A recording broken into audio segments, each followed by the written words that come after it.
सोनभद्र जिले के ओबरा में 13,005 करोड़ की लागत से बन रही 1,320 मेगावाट की सी परियोजना के 2 प्लांटों के प्रस्तावित लोकार्पण को लेकर 11 अप्रैल को वाराणसी दौरे पर प्रधानमंत्री नरेंद्र मोदी द्वारा प्रस्तावित लोकार्पण किया जाना प्रस्तावित है, जिसको को लेकर परियोजना प्रशासन ने अभी इसकी कोई पुष्टि नहीं की है।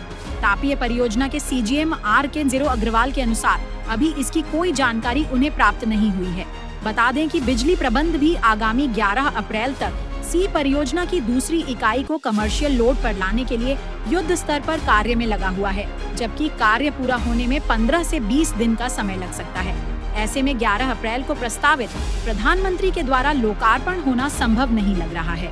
दोनों इकाइयों के कमर्शियल लोड पर आ जाने के बाद प्रधानमंत्री द्वारा वर्चुअल लोकार्पण करने की संभावना जताई जा रही है। हालांकि अधिकारों की माने तो अभी तक मुख्यालय से लोकार्पण को लेकर कोई जानकारी नहीं मिली है। बता दें कि ओबरा में 660 मेगावाट क्षमता की 2 इकाइयों को लगाने के लिए कोरिया की company Messrs Doosan power system company को दिया गया था। कार्यदायी संस्था ने बीते 9 फरवरी 2024 को पहली इकाई को चालू कर कमर्शियल लोड पर सफलतापूर्वक संचालित कर रहा है। वहीं दूसरी इकाई को भी सफलतापूर्वक चालू करने के बाद तकनीकी पहलुओं की जांच कर कमर्शियल लोड पर लाने के लिए युक्त स्तर पर अभियंता जुटे हुए हैं। जानकारों की माने तो 11 अप्रैल को दूसरी इकाई को भी कमर्शियल लोड पर लाने का प्रयास किया जा रहा है। वहीं ओबरा तापी परियोजना के मुख्य महाप्रबंधक RK अग्रवाल ने बताया कि मीडिया के माध्यम से ही परियोजना के लोकार्पण की जानकारी उन्हें मिली, लेकिन अभी तक लोकार्पण को लेकर कोई जानकारी मुख्यालय से उन्हें नहीं प्राप्त हुई है। आइए सुनते हैं मुख्य महाप्रबंधक RK अग्रवाल ने क्या कुछ बताया है। ओबरा में उत्तर प्रदेश राज्य विद्युत उत्पादन निगम, जो कि उत्तर प्रदेश सरकार का एक उपक्रम है, यहाँ पे ओबरा तापी परियोजना लगी हुई है, जो कि 1977 से 1982 के बीच 200 मेगावाट की 5 इकाइयाँ लगाई गई थी, जो अभी भी कार्यरत है तथा फुल लोड पे चल रही हैं। ये पांचों इकाइयाँ 1000 मेगावाट का जनरेशन आज भी दे रही हैं, जो कि अत्यंत ही कम लागत पर विद्युत को प्रदेश को उपलब्ध करा रहा है। इसके बाद 2016 में हमने सुपर क्रिटिकल टेक्नोलॉजी की 660 मेगावाट की 2 इकाइयाँ लगवाना शुरू किया, जो कि विदेशी कंपनी दुसान कंपनी द्वारा लगाई जा रही हैं, जिनमें से एक इकाई हमारी इस समय सिंक्रोनाइज हो चुकी है 9 फरवरी 2024 को और फुल लोड पे परिचालित है। दूसरी इकाई जिसका हमने सिंक्रोनाइजेशन कर लिया है, अभी 6 मार्च को किया है सिंक्रोनाइज, और उसके बाद इसको हम हाफ लोड तक ले भी गए हैं।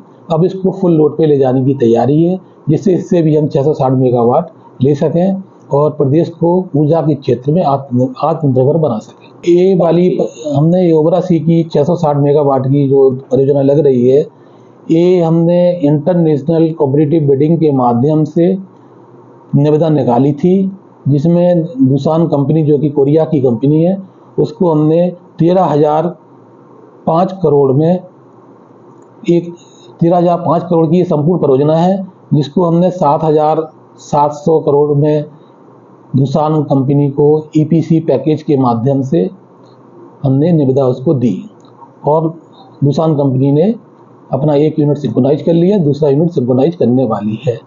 तो राज्य सरकार को इससे बिजली के क्षेत्र में कितने आत्मनिर्भर हो जाएगा और कहाँ इसको बिजली सप्लाई होगी, इस पे राजस्व की क्या 1 ट्रिलियन में कितना ये कारगर साबित होगा? ये इस समय हम 1000 मेगावाट B प्लांट से और 660 मेगावाट C प्लांट से जनरेट कर रहे हैं। 660 मेगावाट आगामी 10 दिनों के अंदर और उपलब्ध हो जाएगी। उसके बाद दोनों परियोजनाएं प्रदेश को 2320 मेगावाट बिजली उपलब्ध कराएंगी, जो कि काफ़ी बड़े क्षेत्र के लिए पूर्ण होगी।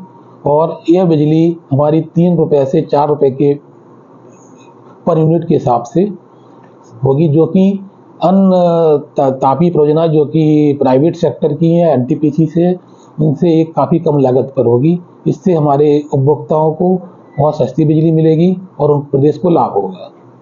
सर, उत्तर प्रदेश सरकार जिस तरह से निजीकरण करने की बात कर रही है कि ऊर्जा के क्षेत्र को निजीकरण कर दिया जाए, तो ये क्या लगता है कि निजीकरण होना ठीक रहता है या राज्य सरकार के हित में रहता है?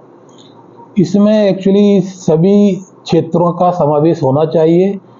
उत्तर प्रदेश सरकार का डायरेक्ट, केंद्र सरकार का भी होना चाहिए और प्राइवेट सेक्टर का भी होना चाहिए, जिससे संतुलन बना रहे और आपस में प्रतिस्पर्धा रहे और सभी लोग मिलकर कम से कम लागत पे बिजली बनाना सुनिश्चित कर सकें। इसलिए तीनों का ही इसमें समावेश होना चाहिए। जिस तरह से निजीकरण की बात हो रही है कि निजीकरण कर दिया जाए ऊर्जा के पूरे क्षेत्र को, जिस तरह से सरकार अगर चाहती है या जिस तरह से विरोध भी प्रदर्शन हो रहे हैं कर्मचारियों द्वारा, तो क्या निजीकरण किया जाना हितकर होगा या निजीकरण? यह सरकार की पॉलिसी है। सरकार जो उचित समझ रही होगी वो करेगी और उसे करना भी चाहिए, जो भी उपभोक्ताओं के हित में होगा।